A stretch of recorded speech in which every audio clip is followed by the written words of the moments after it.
Okay, this is attempt 5 to making this video.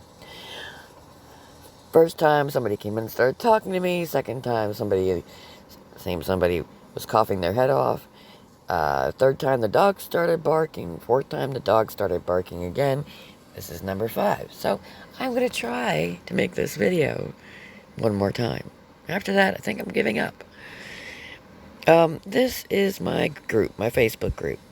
And it is related to the YouTube channel, and I post a lot of my YouTube videos over here. Don't know if you're subscribed, if you've come over from my Facebook group, or you saw some of my videos on YouTube. I know one of my big videos right now is the O Savin video, and I hunt around for things. Those 2 that I've got I've got 2 up in the last couple days, and they were labeled under the wrong spelling of the name, and they were not searchable by most people, and that's why I reposted them, because they were very good videos, but when I went to search, I didn't find them. And when I searched by mistake, I made a misspelling, and I found them that way, and they weren't the same ones that were on there in the properly spelled way. So I decided that I would go ahead and post them, and I hope you guys are enjoying them. I personally really like what he has to say. Feel very much informed when I listen to him. And there are a couple other really good people out there, too, who are doing similar kind of things. Most of them seem to be either, ex-Secret Service. Dan Bongino is really good.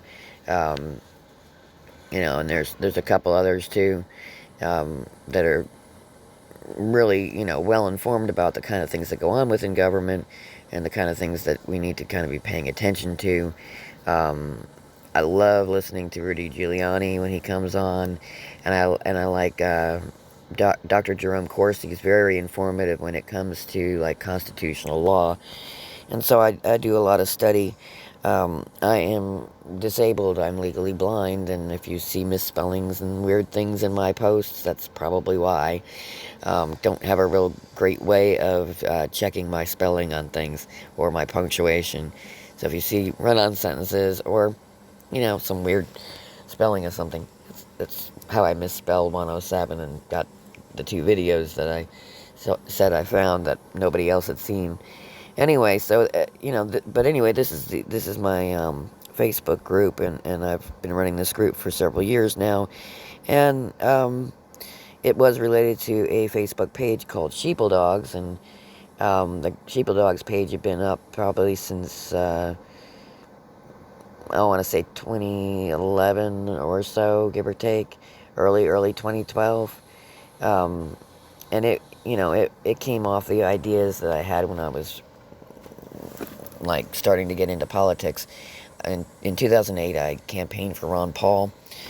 I had a very libertarian mindset for a long time, and I still do. However, I am definitely more Donald Trump than I was Gary Johnson in the last election, where Donald Trump's first election, the libertarian, Gary Johnson sounded like birds ate his brain, and he became a liberal. I don't know what happened to him. Anyway, and I knew that we had to vote for somebody that, first of all, could win the election, and second of all, wasn't going to put up nobody's garbage. And so that's why I voted for Donald Trump. But I was kind of a borderline liberal at one point in time. I guess this is kind of my walkaway story. And this is... the post you see here on the page right now is a song called Takers, which I wrote in 2005, 6-ish or so. And it was on my borderline of leaving the liberal mindset and stepping into a libertarian mindset. But it's about basically taking things from Mother Earth, taking,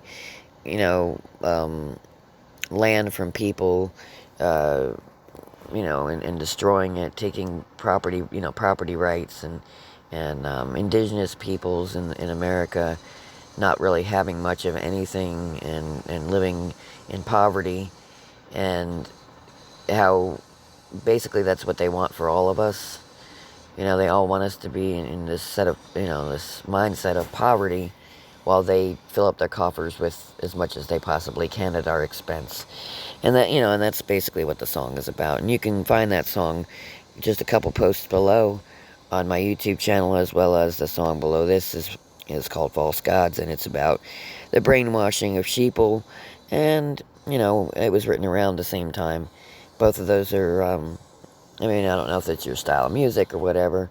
It was what I was capable of doing with my keyboard and Fruity Loops and Acid Pro on my computer back in 2005. This is while I had gone back to college, was taking care of my elderly grandmother, and running my business at the time. A business that I've had basically since I was 19.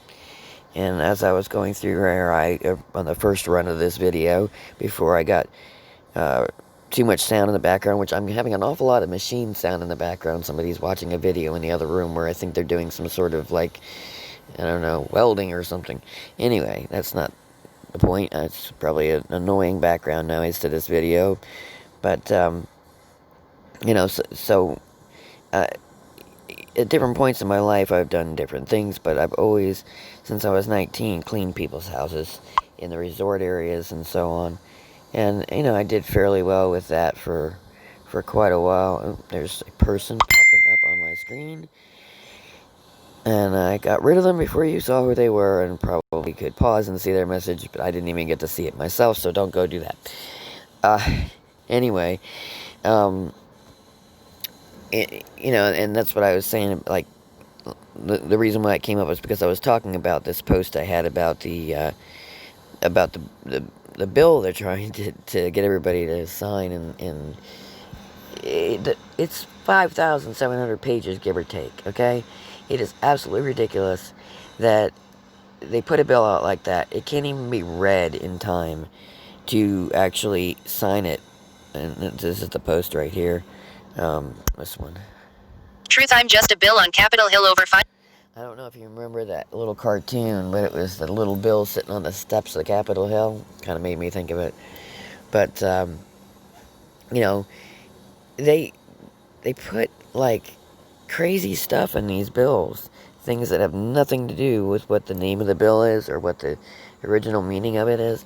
And they tag all this stuff on. And I think that every topic needs to be voted on separately. I think they need to create new laws that say that you cannot tag anything onto anything. Nope, there go the dogs again.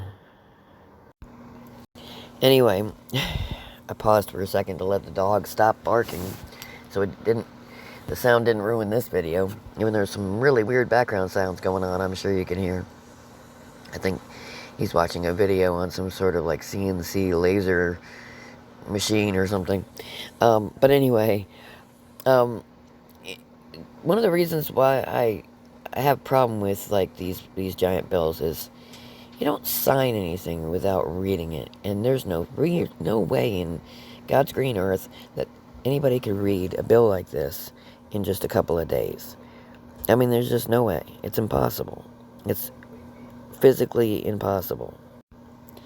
And being a business owner myself for several years, like 25 years, owning my own cleaning service and also owning a flea market store on the weekends, and I would go to craft shows and fairs and so on with my business.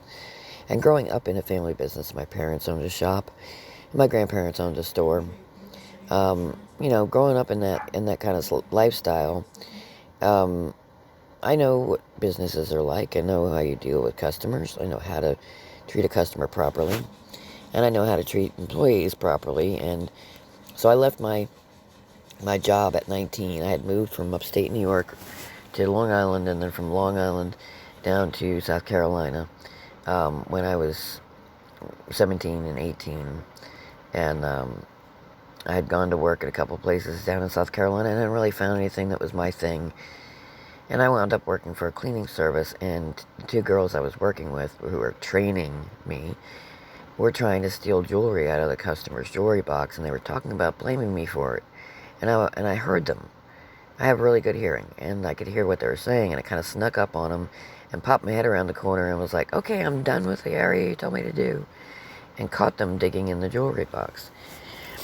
And I went and reported it to my employer, and she fired me. She was in cahoots with them. I think she was hiring people on just to blame them for the theft and get away with it. Write it off on her insurance or something. I have no idea. But I went home and told my grandmother about it, and she said, "Oh, that's awful." And one of her friends was there, and she was another elderly lady, lived in an apartment close by to my grandmother's, a couple buildings over, and she said, "Well, I would have you come clean my place. Come give me an estimate of what you clean my place for." So I started cleaning her place at the time for $30 once a week. Took me, hour and a half, 2 hours. I was making about $15 an hour back in 1990. And I decided at that point that I was going to do more of this, so I started putting out flyers in the neighborhood that I was living in, the apartment complex, and the one next door to it as well. And I picked up about 7 customers, which was much more money than I was making on a minimum wage job at the time. And I cleaned houses for people all the way through until about 1996 or so, when I moved to a different area of the state. We had some military base shutdowns in the area I lived in, and the economy kind of dropped some, and I lost some customers, and I was down to like 2 or 3 of them. And I told them, "Look, I'm going to have to move," and so I wound up moving, and so I don't know what the heck just happened,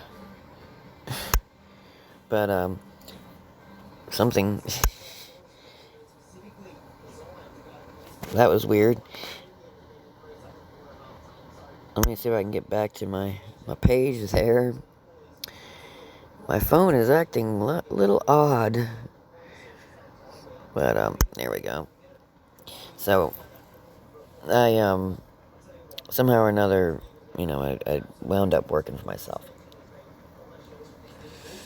But I wound up moving to another part of the state, and unfortunately, I knew no one there, and it wasn't the resort area, and, so I wound up with, little or no real work in the area, and so I went working in other fields and tried a couple different things. Didn't work for myself for several years until I came back to where I had previously lived, and wound up reopening my business. And I would like to know where my page went that I was showing everybody. That would be nice, wouldn't it? But anyway, I'm going to see if I can hit the search button on it. See if I can get back to it. There it is. So anyway, I'm there we go. Back on the page now that I've shown you all sorts of stuff on my phone that's completely unnecessary. But opening my own business, when I came back to, I'll tell you, it was around Charleston, South Carolina. When I came back to the Charleston area of South Carolina, I wound up, going back into business for myself, and I was working on the resort islands. I was doing some really nice houses. I was doing some stuff for property management companies. I had a subcontract to clean a gym at night when it was closed. Really nice gym. And got free gym membership for doing that. And I was doing okay. And I also owned a small shop in a local flea market that had permanent shops in it. And I was there on the weekends, and I did my other work on the weekdays. And I did eBay and Craigslist and, stuff like that as well. So I was doing all right. And I had my stuff going on. But we had a little bit of low stuff, like Depression era stuff going on when Obama took over and the economy kind of hit that 2008, 2009 lull there. And my neighborhood started to get infested with illegal people coming in and taking work away. And I was getting, basically I was losing jobs. I had also picked up some other jobs. I was doing some landscape work and some pressure washing. I had a good size gas-powered pressure washer, and I was doing that on, nice days. And I just was losing work left and right, and I kept asking customers, well, what happened? I've been with you for 3 or 4 or 5 years, whatever. And they were like, well, somebody offered to do it for half your price. And I had checked prices with companies. I'd gone to Molly Maids and kept track of what the going rate was, and I found out that illegal people were undercutting my prices. And so I went to go do a little bit of pizza delivery at night to make up the money because I had bills to pay, and I had a lifestyle that wasn't extravagant, but I enjoyed. I had a house of my own. I had 2 vehicles that I had insurance on. I had pets. And things that I was doing. And I was going to college part time, and I was taking care of my grandmother, and I was constantly having to run the roads and go take care of her and her nursing facility that she was in, and um, so I was busy.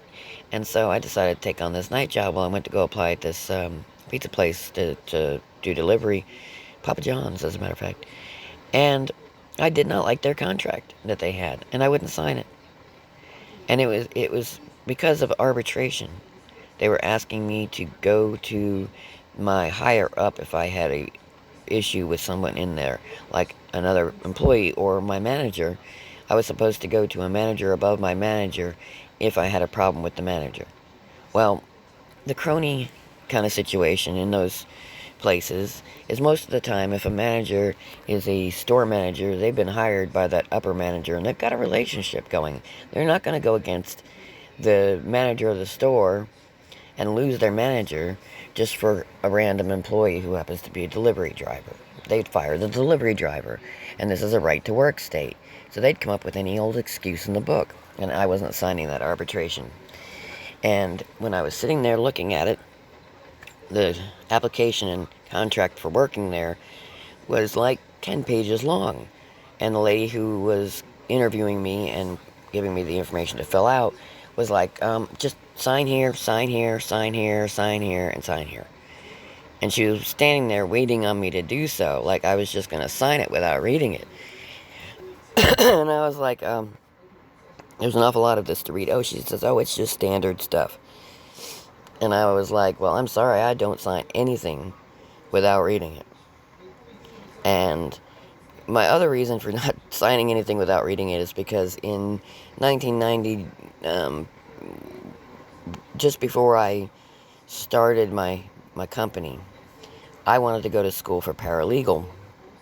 And there was a local place that was like a business school that claimed they were accredited, that I went and applied for, started going to school there, was getting fantastic grades, was on Dean's and Director's list, which is higher than Dean's list. I had like almost a 4.0 average in there. And I was taking business law and paralegal. And I thought, well, if my grades are this good, I need to go to a better school. Maybe I'll become a lawyer. And so I went to apply to a better school, and I was going to take my Pell Grants over to this other school.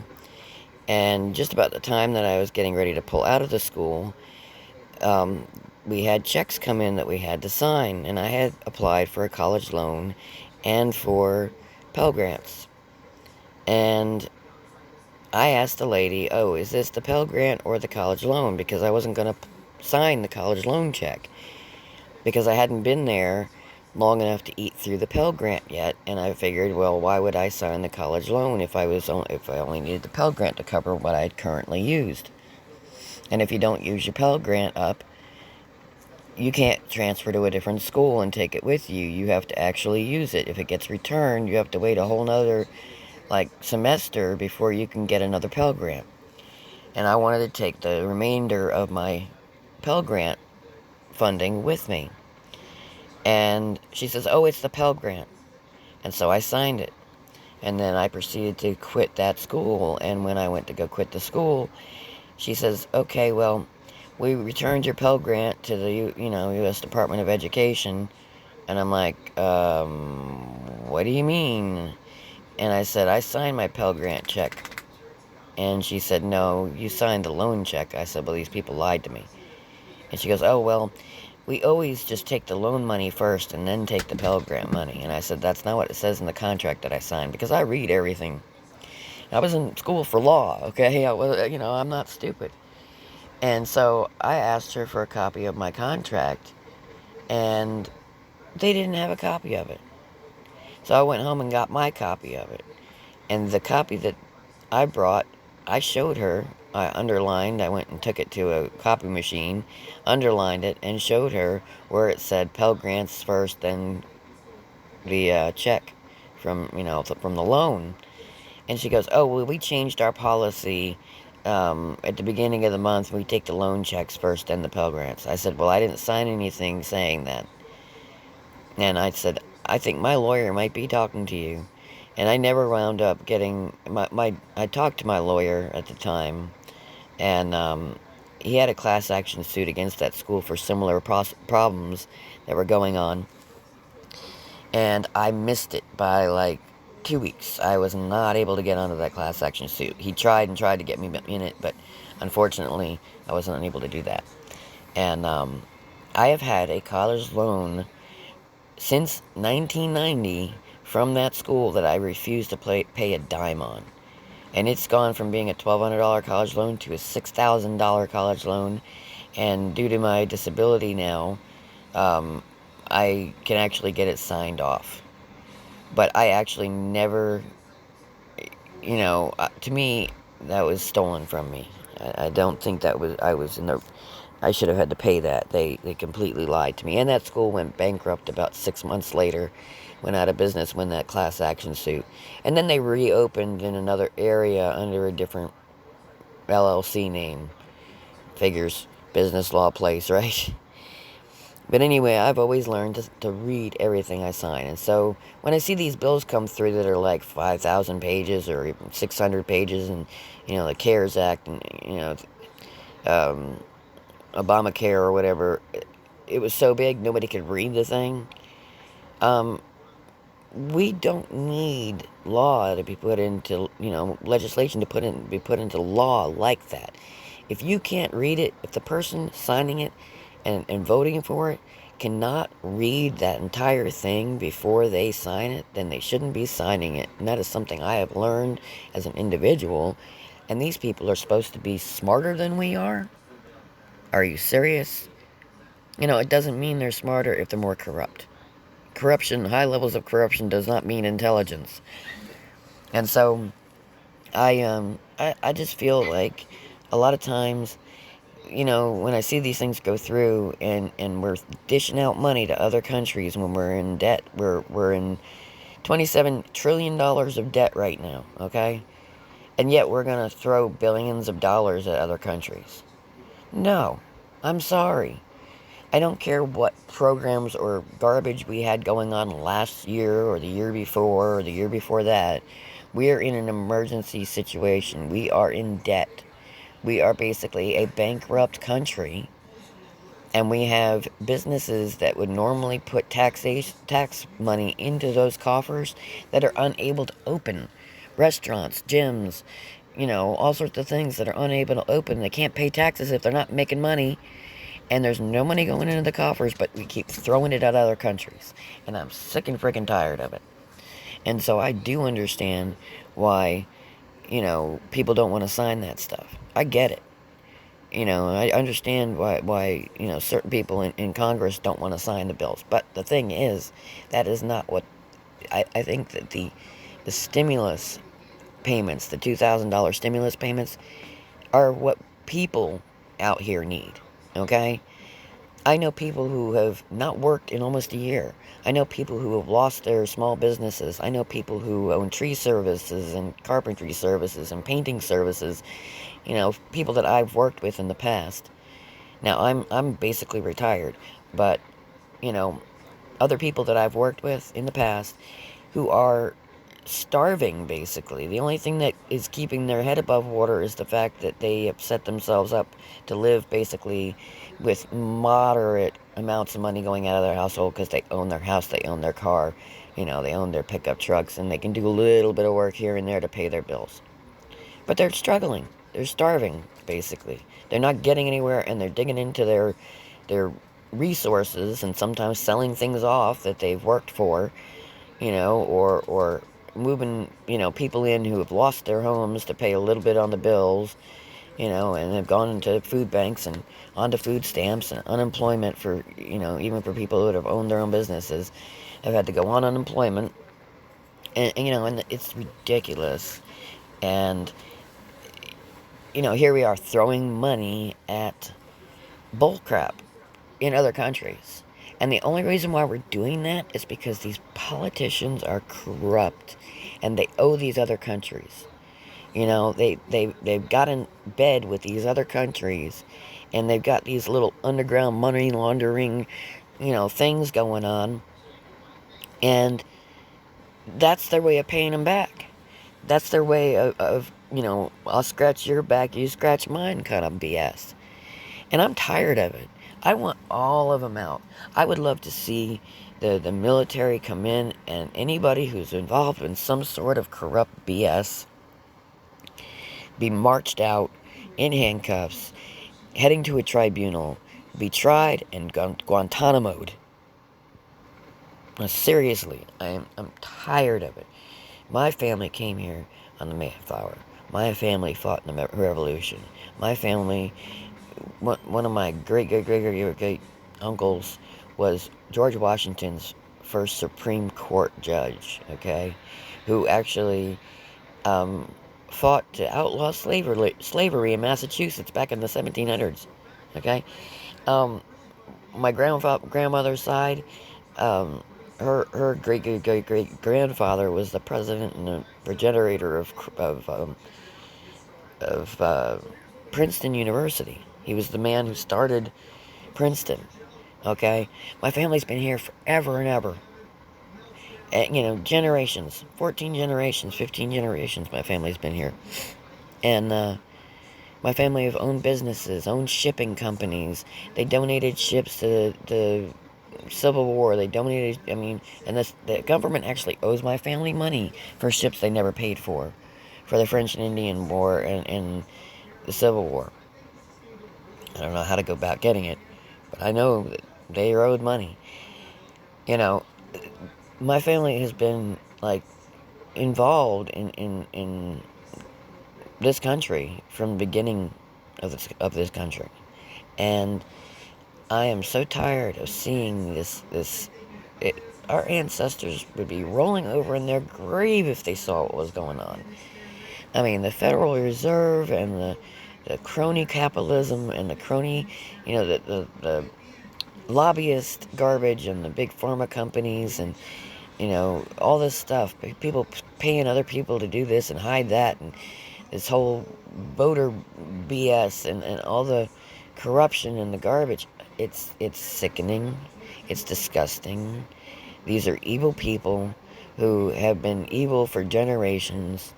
Evil breeds evil, and they have gone to the effort of basically installing Marxist ideals in our school systems, um, smashing the mother-father-family dynamic, taking, this whole free love generation thing and turning it into a welfare state, making it so that moms don't need the dad, and, it's it's just sickening. I was watching somebody the other day and they were saying that if they took an experiment where they took the big male elephants away from the pack of elephants, and within a little while the female elephants and the youthful elephants started having like serious battles and wars and all sorts of disruption and problems, social problems. And they put the bull elephants back in there and everything straightened back up. You need the dynamic of man and woman to raise children, to raise families. That's nature's balance. And we are designed for that.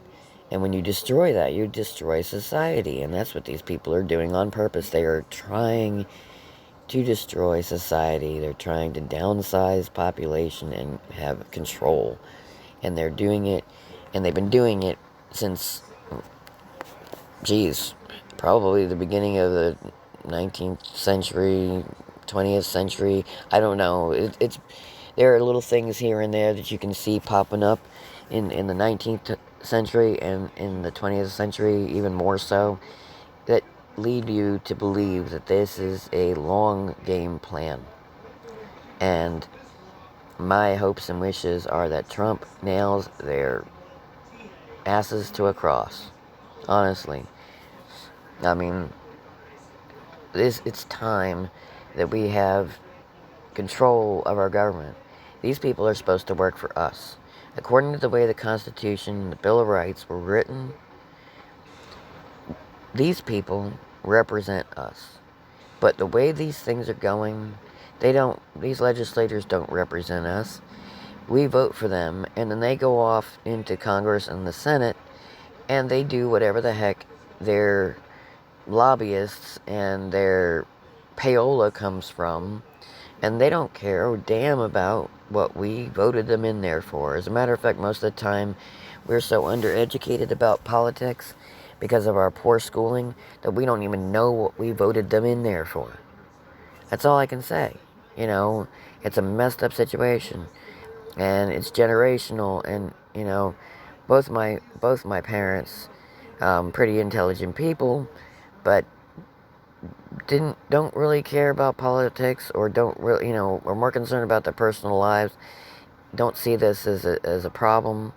My mother recently passed away a couple weeks ago, and the last conversation we had, she told me I was evil because I liked Trump, and so is her brother because he likes Trump. And I told her, you're a Jewish person. Why are you like supporting the Nazi-esque Marxists? And she goes, oh, they're not at all, blah, blah. And I'm like, I thought your education was better than that. She used to support Trump. She voted for Trump the first time around. Now, she's been brainwashed by the mainstream media. And it's mainstream media, it's schools, it's high schools and grade schools, and all this social justice warrior participation trophy garbage that, basically messes people's heads up so bad by the time they get out of school and they go off to college and they deal with the stupid liberal arts colleges that feed them more garbage. And everybody goes through that 16-year-old rebellion, and then they get out in college and they're like, I'm free and I'm, an adult and I can do something to change the world, and they get stuck in these social justice mind frames. And that they know this. The people who plan this and program this are not stupid, okay? I've taken psychology classes. Right now I'm taking neuro-linguistic programming, and I'm trying to get a certificate in that, and also in hypnosis. Because I gotta help these people get off this brainwave of brainwashing from Mockingbird Media and the Orange Man Bad and all this Donald Trump derangement syndrome and all this stuff. I've been doing this for 5 years now. And, I've woke a lot of people up. And they're awake, not woke. Woke is being brainwashed in this world. Somebody who's woke, they don't know what woke means. It's like gaslighting. It's exactly the opposite. So anyway, that's my rant for this evening, and this is my group on Facebook. And if you happen to be on Facebook, you are more than welcome to come over and join the group and leave me a message, because there's a little questionnaire when you join, and let me know that you came from the YouTube channel from watching this video. Anyway, y'all have a good night, and I'm going to get off here, and I'm going to see if I can continue to find you some good Juan O Savin videos and some other good information. You have a good one.